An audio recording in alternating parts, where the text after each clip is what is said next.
আসসালামু আলাইকুম প্রিয় দর্শক, আপনারা জানেন যে গতকাল শুক্রবার রাতে সন্ধ্যার পর জাতীয় পার্টির অফিসের সামনে জাতীয় পার্টির নেতাকর্মীর সঙ্গে গণ অধিকার পরিষদের নেতাকর্মীদের একটা বড় ধরনের সংঘর্ষ হয়েছে এবং সেই সংঘর্ষে গণ অধিকার পরিষদের যিনি নেতা, মূল নেতা নুরুল হক নূর, যাকে সবাই ভিপি নূর হিসেবে চেনেন, তিনি মারাত্মকভাবে আহত হয়েছেন এবং উনি এখন হাসপাতালে চিকিৎসাধীন আছেন।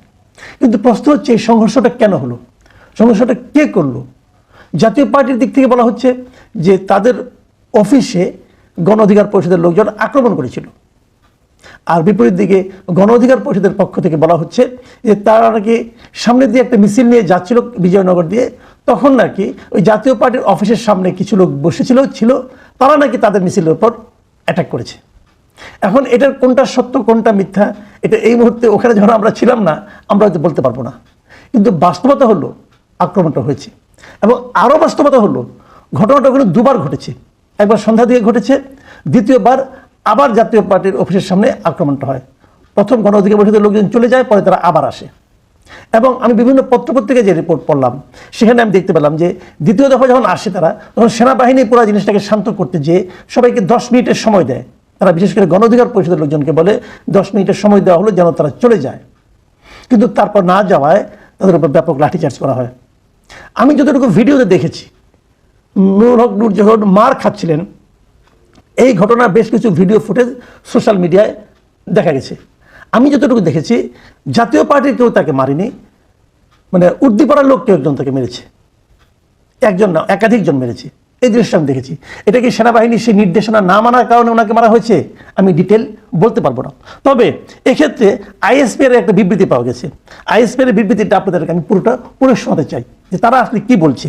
আইএসপি বলেছে যে ঘটনার শুরুতে আইন শৃঙ্খলা রক্ষাকারী বাহিনীর সদস্যরা উভয় পক্ষকে শান্ত থাকতে এবং শান্তিপূর্ণভাবে স্থান ত্যাগ করার জন্য ও দেশের বিদ্যমান আইনের প্রতি শ্রদ্ধাশীল থেকে শান্তিপূর্ণ প্রক্রিয়ায় নিজেদের মধ্যে মতপার্থক্য দূর করার জন্য অনুরোধ জানায়।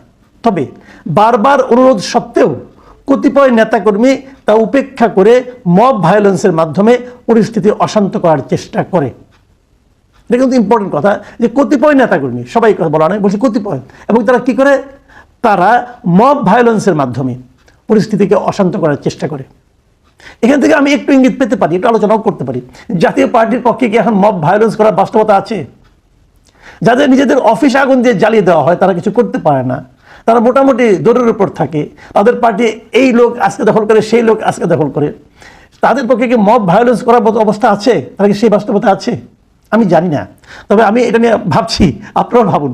দেখুন তারপর আইএসপি কি বলেছে, তারা সংগঠিতভাবে আইন শৃঙ্খলা রক্ষাকারী বাহিনীর উপর আক্রমণ চালায় এবং আনুমানিক রাত 9টার দিকে মশাল মিছিলের মাধ্যমে সহিংসতা আরও বৃদ্ধি করে।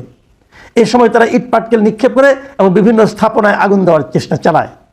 এছাড়া বিজয়নগর, নয়াপল্টন ও তৎসংলগ্ন এলাকায় সাধারণ জনগণের চলাচল মারাত্মকভাবে ব্যাহত হয় এবং জনদুর্ভোগ বৃদ্ধি পায়। আইন শৃঙ্খলা রক্ষাকারী বাহিনীর শান্তিপূর্ণ সমাধানের সব চেষ্টা তারা অগ্রাহ্য করে। ফলস্বরূপ জননিরাপত্তার স্বার্থে রক্ষার্থে আইন শৃঙ্খলা রক্ষাকারী বাহিনী বল প্রয়োগে বাধ্য হয় এবং তারা এটাও বলেছে যে আজকের ঘটনায় সেনাবাহিনীর 5 জন সদস্য আহত হয়। তার মানে সেনাবাহিনী, এবার আইএসপি সাধারণত সেনাবাহিনী সংশ্লিষ্ট বিবৃতি দিয়ে থাকে, ব্যাখ্যায় দিয়ে থাকে। তার মানে বোঝা যাচ্ছে যে ঘটনাটা এবং নুরুল হক নূর যে প্রহিত হয়েছেন এটা বেসিক্যালি সেনাবাহিনীর হাতে।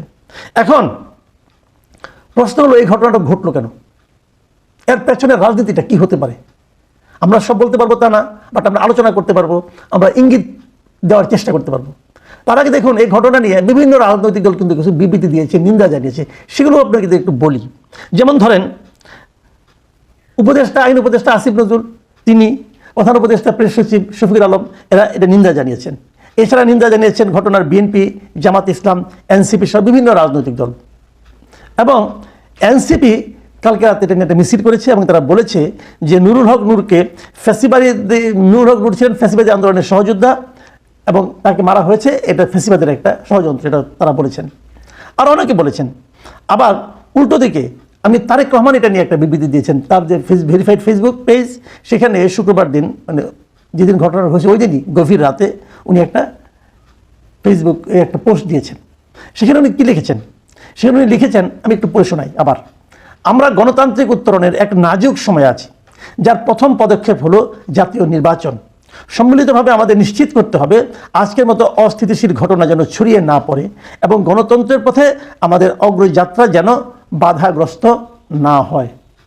দেখুন, তারেক রহমানের উদ্বেগটা কিন্তু আছে। এখানে উদ্বেগের মধ্যে একটা জিনিস খুব গুরুত্বপূর্ণ, সেটা হলো যে উনি বলতে চাচ্ছেন যে জাতীয় নির্বাচনটা যাতে এই ঘটনার প্রেক্ষিতে বাধাগ্রস্ত না হয়। ওনার উদ্বেগটা হলো এখানে। কেন এই ঘটনার সঙ্গে জাতীয় নির্বাচনের বাধাগ্রস্ত হওয়ার কারণ উনি কেন দেখতে পাচ্ছেন? এই জায়গাটাতে রাজনীতি, এই জায়গাটাই আমাদের মূলত দেখার বিষয়, যে এই ঘটনার প্রেক্ষিতে জাতীয় রাজনীতি বিঘ্নিত হতে পারে। দুটো আশঙ্কার কথা আমি বলি। প্রথম আশঙ্কা হলো জাতীয় পার্টির অফিসে হামলা অথবা এই যে মারামারি, নূর হক নূর তিনি তার আহত হওয়া এবং মারাত্মকভাবে আহত হয়েছেন উনি, এই যে ঘটনা, এই ঘটনার প্রেক্ষিতে এখানে একটা বড় ধরনের বিতর্ক উঠতে পারে যে দেশে এখন নির্বাচনের পরিবেশ আদৌ আছে কি নেই। এই প্রসঙ্গটা কিন্তু আসতে পারে। যদি না থাকে তাহলে নির্বাচন আবার পিছিয়ে যেতে পারে, যে আশঙ্কাটা তারেক রহমান বুঝতে পেরেছেন এবং এটা উল্লেখও করেছেন। এই একটা বিষয়। দ্বিতীয় আরেকটা বিষয়, অনেকে আমি বলতে শুনেছি, অনেক ফেসবুকে অনেকে স্ট্যাটাস দিয়েছেন যে ওনারা অভিযোগ করেছেন যে জাতীয় পার্টির যারা নাকি এই গণ অধিকার পরিষদকে হামলা করেছে তাদের মধ্যে নাকি আওয়ামী লীগের কিছু লোক ছিল। এটা ওনাদের মানে একটা ধরনের অভিযোগ। এই অভিযোগটাকে আমার কাছে